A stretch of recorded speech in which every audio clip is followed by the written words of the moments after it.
Un scandale monumental ébranle l'Union européenne et plonge la France dans une tempête politique sans précédent.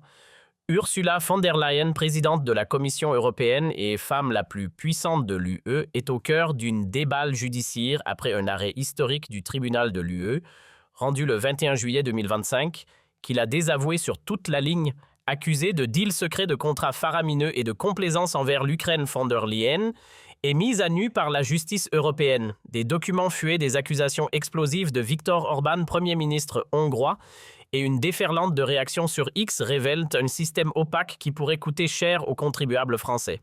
Que cache Bruxelles? Pourquoi personne n'en parle-t-il? Restez connectés, abonnez-vous à la chaîne et activez la cloche pour ne rater aucune révélation.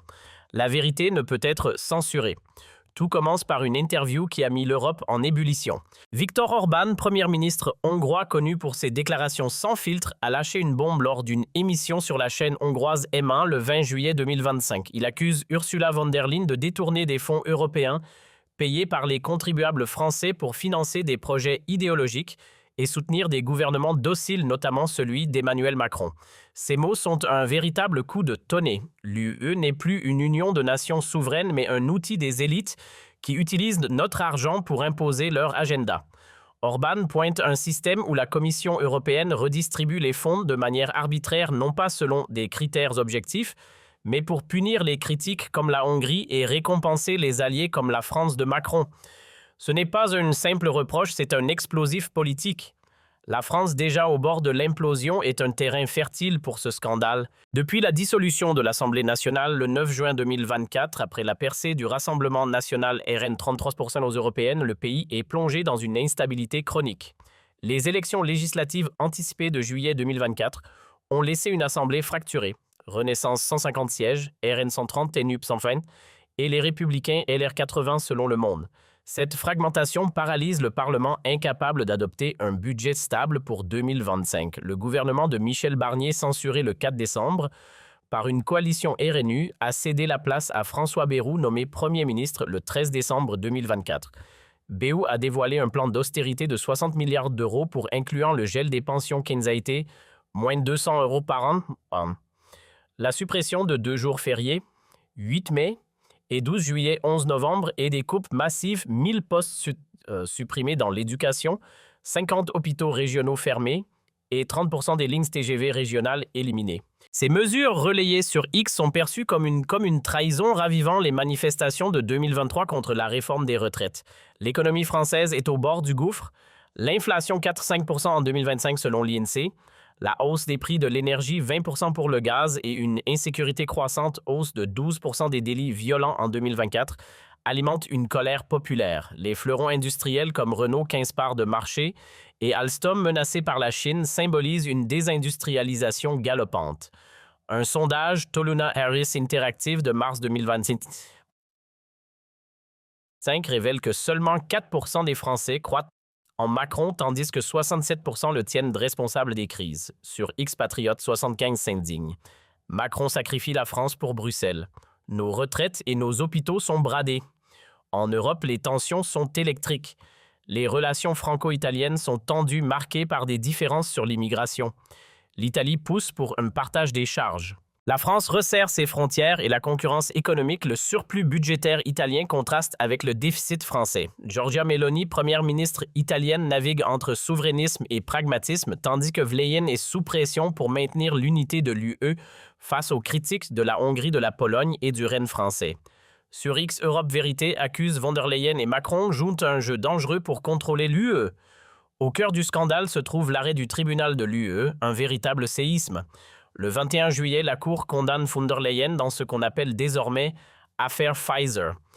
Pendant la pandémie de COVID-19, von der Leyen a personnellement négocié un contrat de 1,8 milliard de doses de vaccins avec Pfizer pour 35 milliards d'euros de fonds européens, dont une part importante payée par la France, principal contributeur net de l'UE, 208 par habitant. Ces négociations menées par SMS avec le PDG de Pfizer, Albert Bourla, n'ont jamais été rendues publiques malgré les demandes répétées de députés européens et de journalistes. Le tribunal de l'UE a jugé que cette opacité constitue une violation flagrante du droit européen, reprochant à von der Leyen un manque de transparence et des conflits d'intérêts potentiels.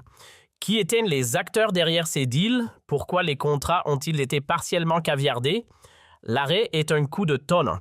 Vleyen a laissé les citoyens européens dans l'ignorance et le tribunal l'a sanctionné pour cela. Mais ce n'est que la partie émergée de l'iceberg.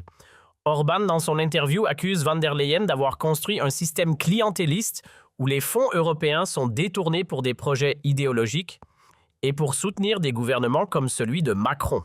En décembre 2023, la Commission a libéré 12 milliards d'euros de fonds gelés pour la Hongrie officiellement en raison de réformes judiciaires, mais des eurodéputés, dont ceux du RN, accusent von der Leyen d'avoir cédé au chantage d'Orban pour obtenir son soutien aux négociations d'adhésion de l'Ukraine à l'UE. Sur X Avril de France s'enflamme. Venn achète Orban avec notre argent pour sauver Macron. L'eurodéputé LFI Manon Aubry déclare Vleyen est prête à tout pour garder le pouvoir même à trahir les contribuables français. Orban va plus loin, accusant von der Leyen d'utiliser les fonds européens pour punir les pays récalcitrants comme la Hongrie et récompenser les alliés comme la France. Il cite l'exemple du budget européen à 2030 qui prévoit une hausse à 2000 milliards d'euros plus 700 milliards avec une nouvelle taxe sur les entreprises réalisant plus de 50 millions d'euros de chiffre d'affaires même en cas de perte. En France, 2000 entreprises dont des PME seraient touchées selon la CPME qui dénonce une aberration. Sur X Éconocrise s'alarme. Von der Leyen et Macron taxent aucun de nos entreprises pour financer leur folie. L'UE envisage également de capter une partie des taxes nationales sur le tabac, tandis que les subventions agricoles sont réduites, provoquant des menaces de nouvelles manifestations d'agriculteurs français. Le financement de l'Ukraine est un autre point brûlant. L'UE a engagé 100 milliards d'euros avec une prévision de 200 milliards d'ici 2034, dont 25 milliards de subventions directes. La France, principal contributeur, paye 208 euros par habitant contre 45 euros pour l'Espagne. Des rapports suggèrent que des armes financées par l'UE se retrouvent sur le marché noir, tandis que les fonds pour le redressement de l'Ukraine manquent donc de contrôle sur X. Soldats de colère accusent Macron et von der Leyen jet notre argent en Ukraine sans transparence. La Cour des comptes européenne a relevé en 2023 des irrégularités dans l'utilisation de 4 milliards d'euros versés à des ONG non transparentes ou à des projets climatiques profitant à des multinationales.